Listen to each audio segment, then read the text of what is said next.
Mummy mummy चिल्लाते हुए Shreya kitchen में आई। मैंने पूछा क्या हुआ, क्यों शोर मचा रही हो।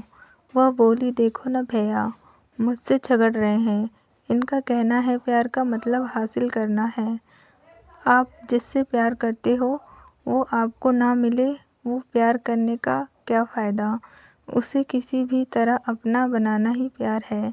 प्यार में सही गलत कुछ नहीं, प्यार का मतलब बस हासिल करना है। मैं इनकी बातों से बिल्कुल सहमत नहीं हूँ, आप ही इन्हें समझाओ। मैं बोली बिल्कुल सही, प्यार का मतलब हासिल करना नहीं, प्यार को जीना होता है। प्यार एक पवित्र भावना है जो रिश्तों को जोड़ता है, तोड़ता नहीं।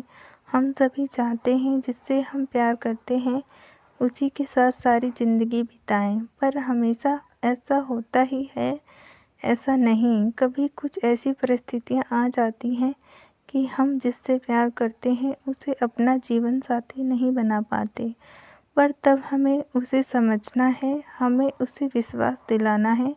हम साथ हो ना हो पर प्यार का एहसास हमें जीवंत रहेगा। इसलिए हमें प्यार को हासिल नहीं करना, प्यार को जीना है, तभी हमारा अधूरा प्यार भी पूरा कहलाएगा। निखिल बोला मम्मी मैं आपकी बात समझ गया, श्रेया तुम ही सही हो, मैं गलत।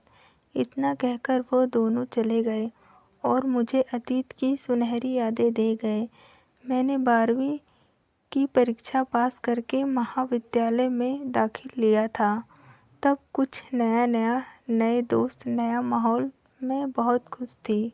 हमारा 4 सहेलियों का गुट बन गया था।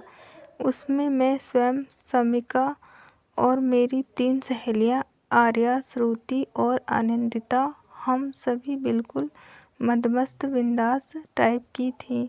मौज मस्ती करना, लेक्चर बंद करना, गप्पे लड़ाना, यही हमारा काम था। इसमें हम सभी को बहुत मज़ा आता था। इन्हीं दिनों मेरी मुलाकात अमित से हुई, जो महाविद्यालय में मेरे ही साथ पढ़ता था।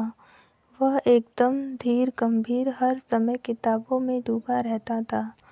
लेक्चर के बाद अक्सर पुस्तकालय में ही लिखता था। पहले पहले तो वह मुझे काफ़ी बोर लगता था।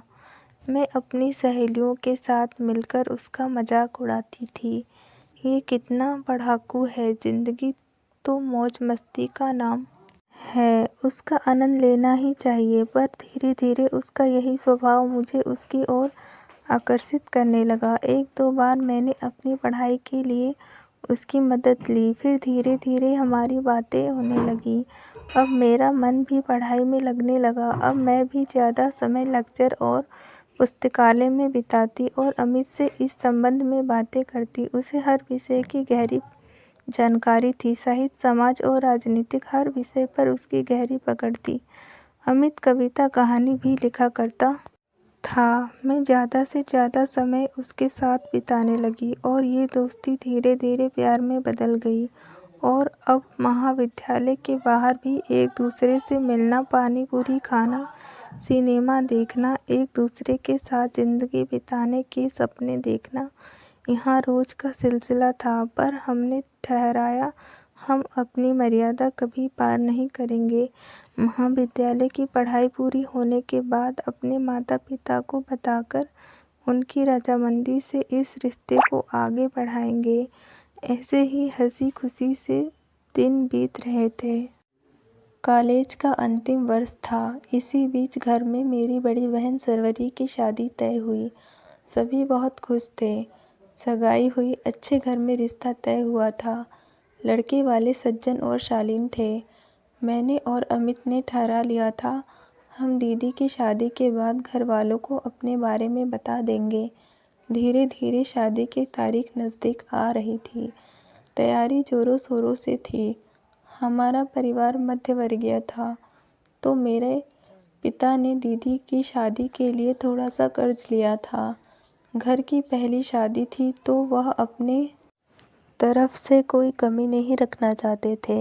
हम 2 बहन ही थी, पर हमारे पिता ने कभी फ़र्क नहीं किया। हमारी सारी ज़रूरतें पूरी की, हमें अच्छे संस्कार दिए, हमें सब कुछ दिया।